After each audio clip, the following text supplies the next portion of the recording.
In this video, we're going to talk about what's in a genome. Now, your genome is all of the DNA within the nucleus or the nuclei of your cells.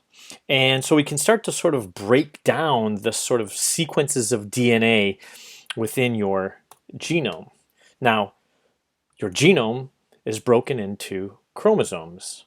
In humans, there are two sets of 23 chromosomes for a total of 46 chromosomes. And every chromosome is a long segment of double-stranded DNA. And on the ends of that DNA are telomeres. And in the center of that DNA is the centromere. Okay, the telomeres protect the ends of the chromosome. The centromere is a sequence of DNA to which proteins bind that organize the division of chromosomes during cell division. And then everything in between, there's all sorts of different types of sequences that we will discuss momentarily. Now, some chromosomes, like those of ours, are linear. Now, this iconic X-shaped chromosome, be careful. It is a duplicated chromosome, meaning it's made up of two sister chromatids. This sister chromatid here, which represents one long double-stranded DNA molecule, and this sister chromatid here, which represents one long double-stranded molecule. And so if you take a look in a cell, 99.9% of the time a chromosome doesn't look anything like this. This is a duplicated chromosome. It is only in a cell that's about to divide. Then prokaryotes have oftentimes circular chromosomes where they don't need telomeres because the ends are connected back on top of each other. Now these are oftentimes called plasmids, and we're going to get to talking about plasmids a lot more when we talk about recombinant DNA technology.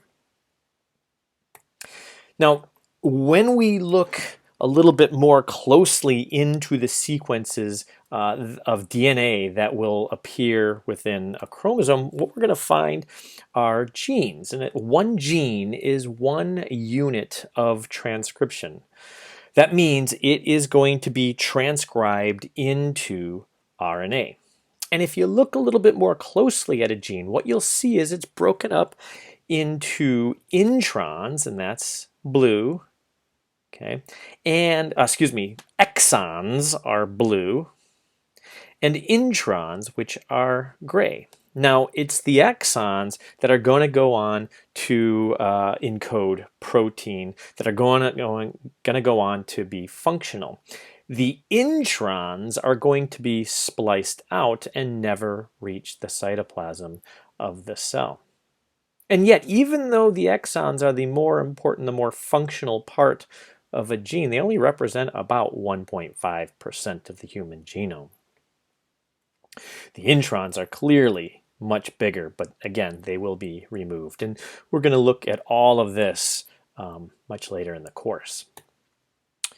Now, if we are looking now not at the genes, not at the part of a gene that is going to be transcribed, but the part of DNA that determines whether a gene is going to be transcribed or not, those are called regulatory sequences. So here we have the gene starts right here with this arrow. So this would be the first exon, and then we have intron, exon, intron, exon. But we have sequences upstream of that gene, or sometimes downstream of that gene, or sometimes within the introns of those genes. And these sequences are called regulatory sequences.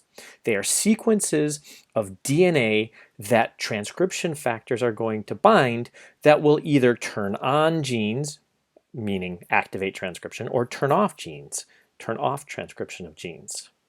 We can see it sometimes illustrated in a more abstract way like this, where here is the coding sequence, so that's the gene, this is what's going to be transcribed, and here are the various regulatory sequences of DNA to which certain proteins are going to bind to regulate transcription.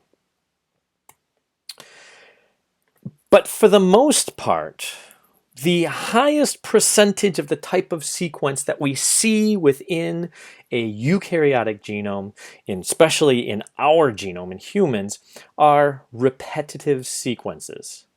And so we have things like long and short interspersed elements, lines and signs, or other transposon-derived sequences. Transposons are like molecular parasites in that they are sequences of DNA that sometimes encode proteins that allow those sequences to replicate themselves in a genome. Now, some of those transposons might be still active and are still jumping around within your genome, and some of them have mutated to the point where they're no longer active. But as they accumulate within a genome, you get more and more and more of these transposon-derived repetitive sequences.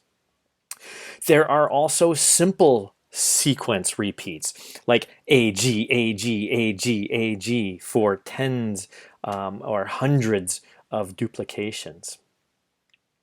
Then we have right here, right, this is that protein encoding segment of our genome. Look how what's a small portion that is. And look at this, the introns of a gene are much, right?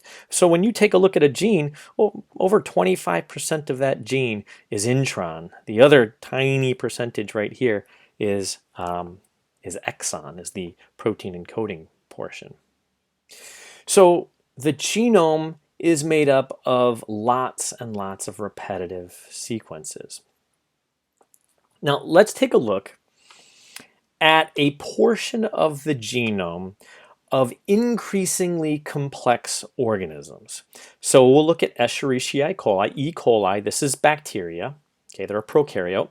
And then we'll compare that to a eukaryote, but a single-celled eukaryote. This is yeast.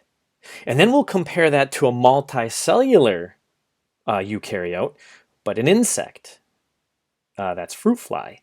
And then we'll compare that to another multicellular organism, humans. And as we look at this increasing complexity, we start to see some trends. The first is, look at the repeat sequences. So repeated sequences in are yellow. No repeated sequences here. None here, but now that we have multicellular organisms, we really start to increase the amount of repeats we see in humans. Look at all that yellow.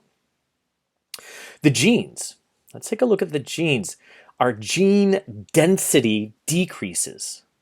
So in E. coli here, we've got all kinds of genes within this homologous stretch of DNA. But within that same stretch of DNA within yeast, we have less genes. In Drosophila, we even have less genes. And in humans, we've got like less than one gene within this homologous stretch of DNA. If we take a look at a single gene, so that gene right here in pink, RNA polymerase, and we compare that RNA polymerase gene, so this is the same gene, right, that has been passed down during evolution, but has been changed over time. Look at, in E. coli and yeast, there are no introns, no blue. But then in multicellular organism, in Drosophila, we start to see more blue, so more introns. And then in us, in humans, we start to see a massive expansion of introns. So, as the complexity of the organism increases, we get more repeats within the genome. We get more regulatory sequences, meaning that the regulation of our genes becomes more complex. And we get more and larger introns. Now, how much of our genome is transcribed? How much of our genome actually gets transcribed into RNA? And as of 2012, there was a big project called Encode to try to measure just that. And what they found was about 75% of the genome seems to encode RNA. Now that doesn't go on to then necessarily encode protein, but the question is, well, what do all of those non-coding RNAs do? Those RNAs that don't go on to make protein, and there's a ton of them. What are they doing? And the question is well, we don't know. There's a lot there's a lot about these non-coding RNAs that we don't know about. But what we do know is that many of them seem to be involved in regulating gene expression. Now, if we take a look at the protein encoding RNAs and the types of proteins that are made within our genome, what we see is the majority of them, or the biggest category, are enzymes. We also have, look at this category here, nucleic acid binding proteins. These are going to be proteins like histones on transcription factors, these proteins that interact with DNA and RNA.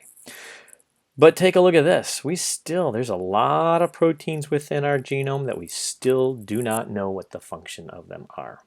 Okay, so there's a lot of mystery left still within our genome, within our proteome, the proteins that our cells make. So the next video, we're going to discuss the supercoiling of DNA. So we have this massive amount of DNA within our genome that exists within the nuclei of our cells. And the question is, how do they fit in our cells? How do we compact that DNA such that it fits within the nucleus? And we'll get to that in the next video.